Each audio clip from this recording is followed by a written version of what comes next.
Morning, everyone.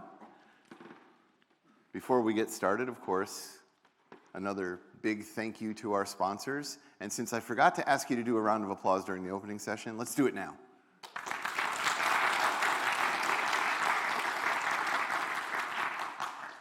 It is true in running the conference, most of the year is relatively quiet. I'm just having correspondence with the sponsors and getting their money.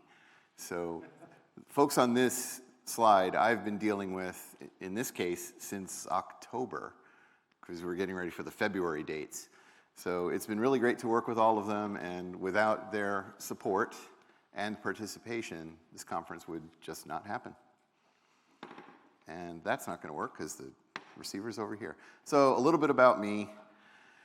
In my lives before I was Apsec full-time, I started out as a simulation developer doing systems analysis work for a small organization in the US, the Army. So a lot of simulation work, a lot of analysis. I moved on to doing some of the same sort of work for the Federal Aviation Administration as a MITRE employee, so I even got to work for those guys. But not the part of MITRE that does like the NVD and CWE, but a different group, and we were working for FAA. On and off, I've been a university lecturer. I've taught maths, computer science, IT, web design, electronics. If they paid me and they said I was qualified, I was happy to teach it. And then I got into doing J2E web development and eventually became an architect. And then I got invited to become an AppSec architect in 2014. So then I got to do some cross-training and become the resident expert in things I hadn't really thought about before. Isn't that how it's supposed to work? So I moved to New Zealand at the end of 2017. As Kirk alluded to, I started out with Orion Health. I've been with the flying bus company, Air New Zealand, and now I'm at Datacom as a consultant. I got involved in OWASP initially when I was in the US, but not very actively. Came over here, put my hand up to be a volunteer for the chapter. Next thing I knew, I was the Auckland leader, and then I was the conference chair. And, well, it's been fun. In 2018, I got involved with the Software Assurance Maturity Model project, SAM. I helped with writing version 2.0 of the SAM model. So yes, I'm a bit of an advocate. I've also gotten involved in the Apsec curriculum project and the Global Education and Training Committee. So I have an interest in Apsec education, raising awareness, and basically getting it so that everybody's thinking about security. Where I work and what I do now, I'm with the Apsec services team at Datacom. I'm the lead for our software assurance practice, which basically means we go and do SAM-based maturity assessments. And then once we know how ugly the baby is, then we can talk about what we would like to work on to improve maturity at that organization. And then we help with some of the implementation if they would like us to. Within Datacom, we're doing a lot of the same things for the digital engineering development teams, introducing better security practices, helping them to have a more mature approach to developing software for our customers. And we're about to be hiring.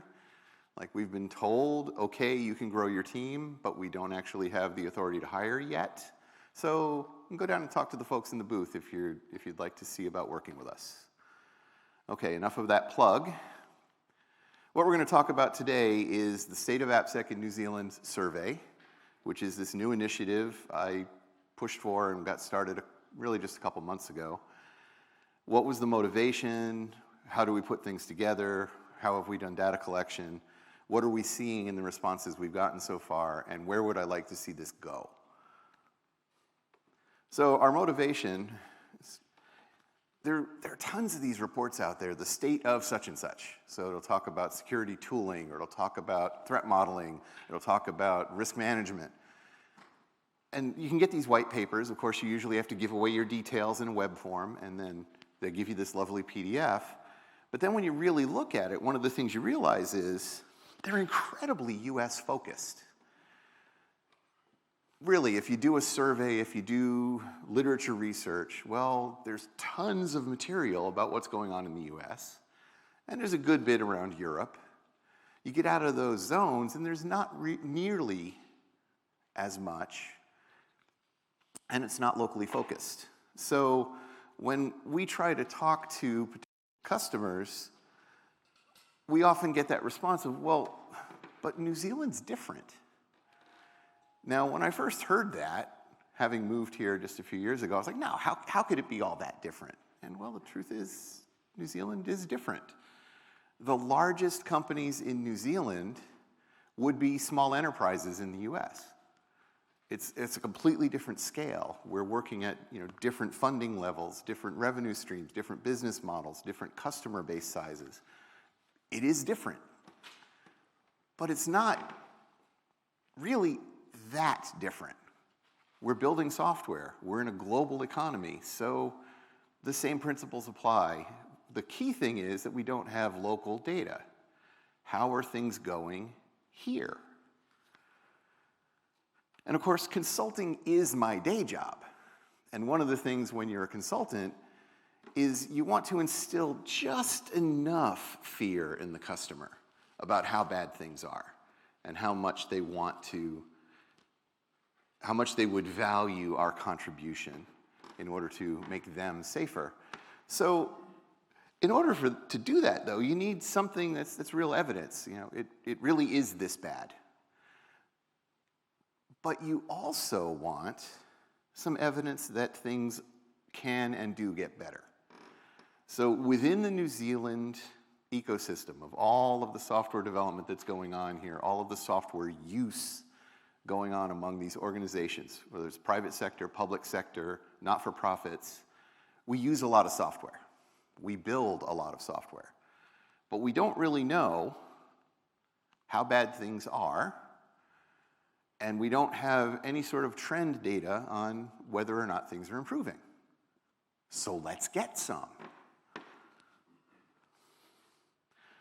Now, this is the full disclosure slide. I work at Datacom. I had this idea. My boss said, yeah, that sounds good. Go ahead and do it. Which basically means they're the sponsor for the work through in-kind contributions.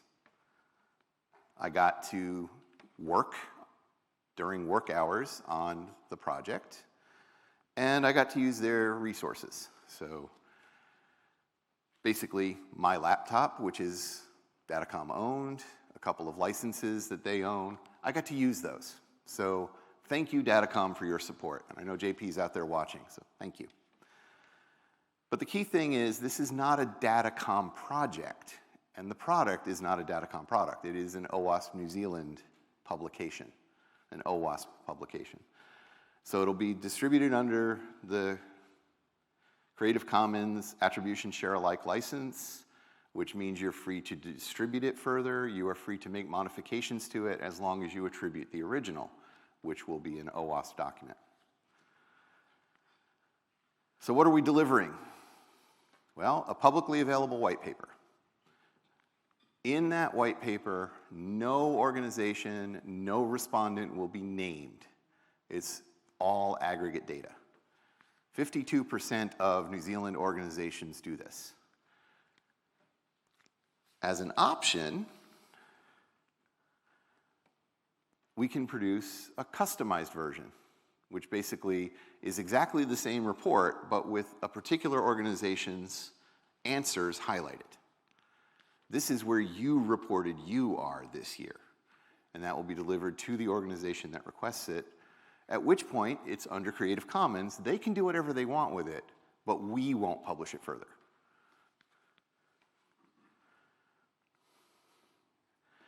So as soon as I announced that we wanted people to respond, one of the very first questions I got is, why are you asking us to identify ourselves? Partly because it just works better, but specifically what we're after is we want to report on organizations. What percentage of organizations are reporting they perform a practice? So that means if more than one person responds from the same organization, we want to reconcile those responses and count them once. In order to do that, we have to know which organization you're with. So we ask for that information. The other part is that, well, SurveyMonkey's not smart unless you pay extra. they have all these wonderful tiers of service, and one of them is if you want to edit responses, let respondents go back and change their answers, you have to pay more. So what this means, of course, that's not the tier that Datacom is licensed at. So if you want to go back and make a new submission, you start from the beginning again, and now we have 2 from you. By telling us your name, we know we got 2 from you, and we can just use the last one. That's how far your name goes, unless you say, I would like to talk to you some more, and then, well, we'll call you. And then the last one is, if you want to ask for the customized report, well, then we need to know which response was yours. So again, it's going to be tied to your organization. If you ask for the customized report, then we know which data points to highlight. Now, some folks notice that it's kind of a complicated mess in the survey. Well, the main reason for that is there are lots of different ways for organizations to do AppSec. Specifically, there are lots of ways for organizations to do software. So the first thing we did was broke it out into these 4 tiers of development. The idea with the survey is that we would really like data from organizations that don't build any of their own software. We just want to know, what are you doing around things like supply chain and data preservation and individual privacy protections, and what sort of inclusions do you have in your acquisitions around software security? So even if you don't write a line of custom code, we would still love for you to respond. But that means there's a lot of questions that aren't relevant. Then we see that there are a number of organizations that outsource everything. So we have custom software, but it's written and developed, it's integrated, it's deployed, it's operated and managed by a third party. Maybe a development shop like, I don't know, Datacom. There are a few others around too. Then you've got the case where we might outsource the development, but then we have our own data center, we've got our own AWS accounts, and so after they deliver the application, we deploy there. And the last one is when we're doing it completely in-house. So we have a whole bunch of custom code, we're doing our own DevSecOps, or DevOps, we're doing our own deployments, operations, we've got our own data center management team. So recognizing that, we realized that there were whole pages of questions that are only relevant in some cases. Here are the groups of questions that we put together, and I'll stand here and read this to you, okay? No. Basically, you will notice, and this shouldn't be too much of a surprise, that a lot of these question groups are related to SAM practices. Do you have an application inventory? Are you managing your governance, risk, and compliance assets? So do you have policies? Do you have a risk management dashboard? Do you have an enterprise risk register? What are you doing around secure coding practices and managing security defects? Do you have a bug bounty program? So we're asking those sorts of questions. And a particular one that, well, I was just interested in hearing about was around skills and hiring. From your perspective, from the perspective of your organization, are you having a hard time filling security skills roles? What are you thinking about doing in terms of hiring? In very broad terms, like, yeah, we're planning to build an Apsec team in the next year because we've decided it's that important. Or, we've got one person who does it as in other duties. Okay, well, that's good to know. So here's an example. In the survey, if you were to say, we use only commercial off-the-shelf software, there we go, then we greatly reduce the number of questions you get asked because we don't need to ask about your development practices. So we still ask about an app inventory. That's relevant. We still ask if you have GRC, but in particular about how you're managing vendors. Do you know about OWASP? Are you using any of the OWASP tools? Yeah, that's kind of a self-centered question, I admit that. Are you doing penetration testing, or are you just trusting the vendors? How about cloud security? Is this stuff going in your own cloud, or are you working entirely on SaaS platforms? If it's on SaaS platforms, what kind of availability guarantees are you getting? Have you taken the time to negotiate service levels with the managed service company that's doing your cloud accounts? The skills and hiring questions. And then this is kind of important. Just reflecting on your organization, what is your perception of how important application security is to the organization? And that was actually on a sliding scale from 0 to 100. Looking at the responses that have come in, I've seen a lot of 30s, and I think that's a fairly honest appraisal in a lot of places. So how do we do data collection? The answer is not very rigorously. Respondents are able to self-select, although we did give them some encouragement. It was sent out through SurveyMonkey, and some promotion happened. So I sent out a couple of emails on the OWASP New Zealand chapter mailing list. I did some posts on the Slack workspaces, both InfoSec NZ and the NZ ITF. I and a number of members of my team and some other colleagues, through their personal networks, word of mouth, said, hey, has your organization done the survey yet? And when I thought of it, I did some tweets and I did a couple of LinkedIn posts, and there was sort of a when I think of it, social media push. Well, what that really meant was it wasn't consistent. There wasn't a plan. And you know, when you don't have a plan and a timeline and people who have been assigned to stay with it, then you don't necessarily get the results you were hoping for. And in this case, it meant that data collection is still underway. The response window is still open.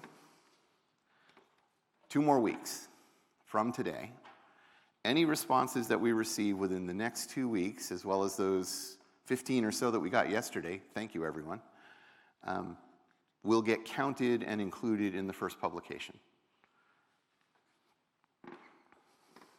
And there's the link. Quick, take a picture. It also went out on the organizer announcements yesterday. And on Twitter. Yes! See? Some people can remember to tweet things. So, at the cutoff to do data analysis for today, we had 54 good responses.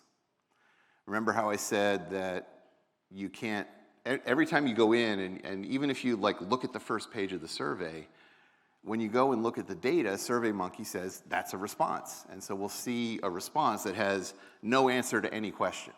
And that just means somebody loaded the first page and then left. Okay, that's not a response. We took it out. So the number went from, I think it was 63 down to 54 after we cleaned some of those out. And on that first question about what do you do, what's your tier of software development, these are the answers we got. So of the people who completed a survey response, 2/3 are in-house development shops.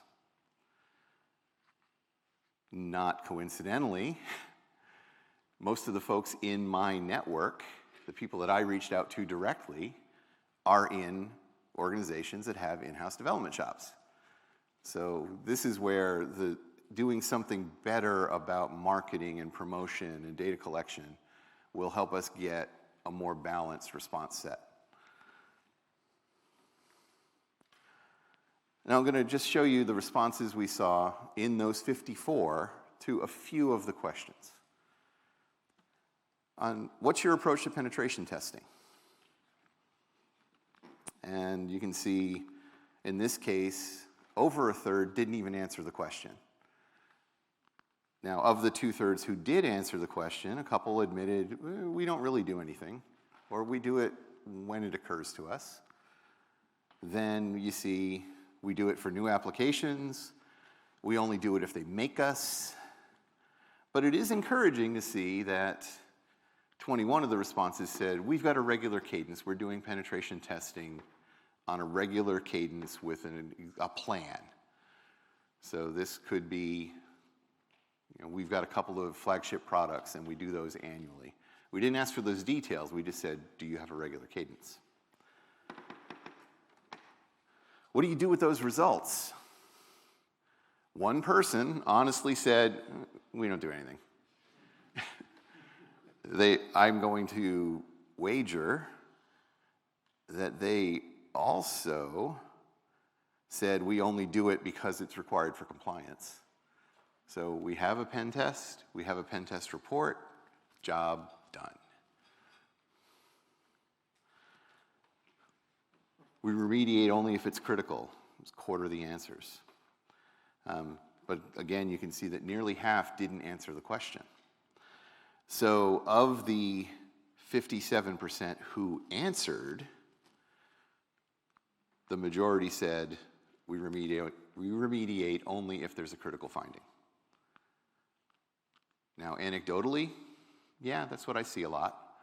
If it's flagged as critical, then organization management is going to give you time to fix it.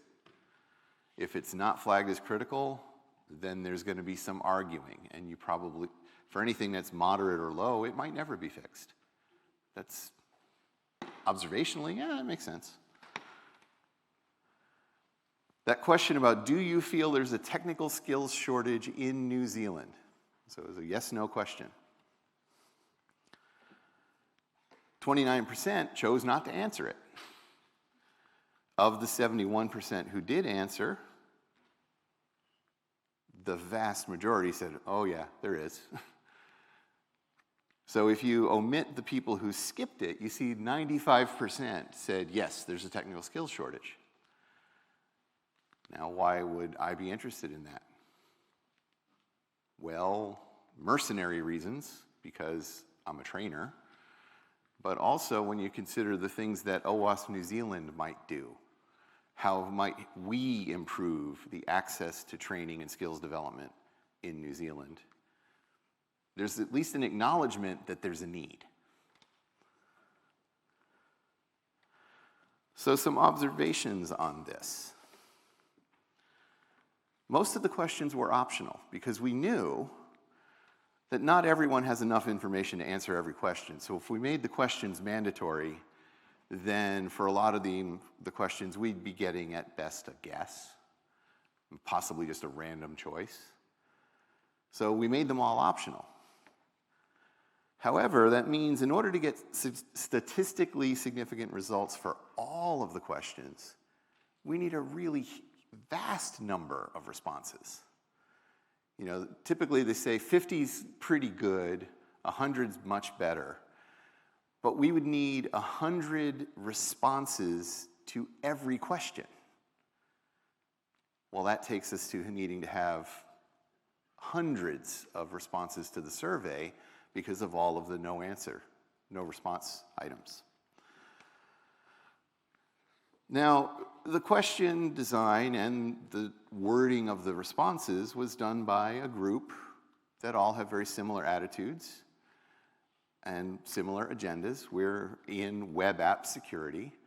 So the way we structured the survey, the way we structured the responses, didn't take into account all aspects of application security in New Zealand. So of course, one of the very first comments, along with the why isn't this anonymous questions, was, well, this doesn't have anything on here about embedded systems. And there are a number of New Zealand organizations that build embedded system software. Yes, you're right. We did not have people from that perspective contributing to the development. So to get more meaningful results, we need to debias the questions and responses. And we need to make sure that there are not implications in the responses, the way that they're worded, that we didn't intend. And well, that's where you bring in the experts in survey design, which this team was not. So, for the future, The first thing I want to do is make sure this really is the first annual survey. So to get some ways of working together, to get some templates put together, so that we can do the second annual survey and have it be better structured, better timed, better publicized, and see even greater responses. We will want to build trend metrics. Now really, you don't have a trend until you have at least 3 data points. And even that's not a whole lot of a trend. But that means starting in 2024, we will have 3 data points for some organizations, and then we can start to talk about trends in the report. Now this is where I get ambitious. I say what I would really like to do with this now is get it officially adopted as an OWASP project and go global with this thing that produces a national survey. No, really. Because if we can do a State of AppSec in New Zealand survey, and we publish the tools that we use and the report templates that we use as OWASP artifacts, then there can be a State of AppSec in Japan survey, and a State of AppSec in Liechtenstein survey, and so on. All working with the materials from the project. So, as I mentioned, there were some opportunities to improve, such as bringing in people to help us design the questions and responses better, having a more intentional, sort of program-managed data collection effort, much better promotion and messaging, especially to those organizations that are purely software users. They're the folks that really didn't hear about it this time. Invite other perspectives into the design. Get that embedded system perspective in there. Get the corporate organizational management software perspective, the things that don't go out to the general public as pure web apps. Get those perspectives in there so that the way that those organizations manage AppSec can also be reflected. And that takes me to the end of my slides with, I believe, 1 minute left in my assigned time. So, are there any questions?